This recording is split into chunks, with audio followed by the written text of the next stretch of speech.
एक बार जब भगवान बुद्ध राजगृह में निवास कर रहे थे, उसी समय उनके पुत्र राहुल अम्बलठिका में ठहरे थे। अपराह्न के बाद जब भगवान बुद्ध समाधि से उठे तो वह राहुल की ओर गए। भगवान बुद्ध को दूर से ही आता देख राहुल ने उनके लिए आसन बिछा दिया तथा पैर धोने के लिए पानी रख दिया। राहुल द्वारा बिछाए गए आसन पर बैठकर तथागत ने अपने पांव धोए और राहुल ने भी तथागत को अभिवादन करके एक और स्थान ग्रहण किया। राहुल को संबोधित करके तथागत ने कहा, जिसे जानबूझकर झूठ बोलने में लज्जा नहीं, वह कुछ भी पाप कर्म कर सकता है। इसलिए राहुल, यह सीखना चाहिए कि हम हंसी मजाक में भी कभी झूठ नहीं बोलेंगे। इसके बाद दोबारा गौतम बुद्ध ने कहा कि जब भी कोई काम करने लगो, पहले उसके बारे में सोचो। कोई भी शब्द मुंह से निकालने के समय पहले उसके बारे में सोचो। अगर कोई भी बात मन में पैदा हो तो उसके बारे में पहले सोचो कि मेरी वह बात किसी के लिए हितकर होगा या नहीं। जब भी कोई काम करने लगो तो पहले उसके बारे में सोचो। हमेशा मैत्री का अभ्यास करो, दोस्ती यारी का अभ्यास करो, क्योंकि मैत्री भावना के अभ्यास से द्वेष का शमन हो जाएगा।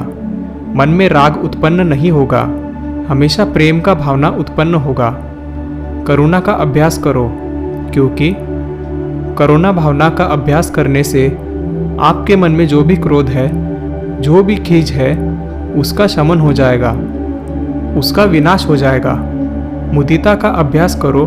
मुदिता का मतलब यहाँ यह होता है कि मन या आत्मा की वह अवस्था जिसमें दूसरों को सुख देकर खुद सुख मिलता हो, अपने भीतर सुख मिलता हो। इसलिए गौतम बुद्ध ने कहा कि मुदिता का अभ्यास करो, क्योंकि मुदिता भावना का अभ्यास करने से अर्ति का शमन हो जाएगा, असंतोष का विनाश हो जाएगा।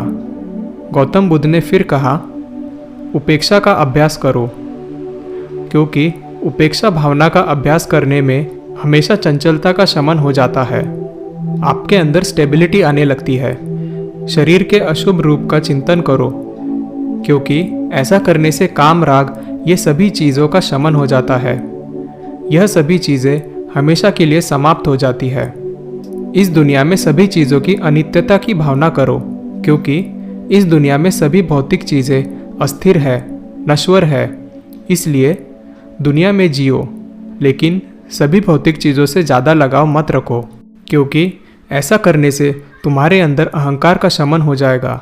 इन सभी बातों को बोलने के बाद भगवान गौतम बुद्ध शांत हो गए और थोड़ी देर बाद फिर बोले कि राहुल, मेरे इन सभी बातों को अपने जीवन में हमेशा उतारना। राहुल ने उनकी बातों को सुनकर प्रसन्नता से अभिनंदन किया। मित्रों, गौतम बुद्ध ये सभी बातें राहुल के माध्यम से पूरी दुनिया को बताना चाहते थे। अगर हम उनकी बातों को अपने जीवन में उतारेंगे तो हमारे भीतर राग, द्वेष, अहंकार, क्रोध, इन सभी विकारों का अंत हो जाएगा। हम दुनिया में रहते हुए, इस काल्पनिक दुनिया में रहते हुए एक सुखी जीवन व्यतीत कर पाएंगे।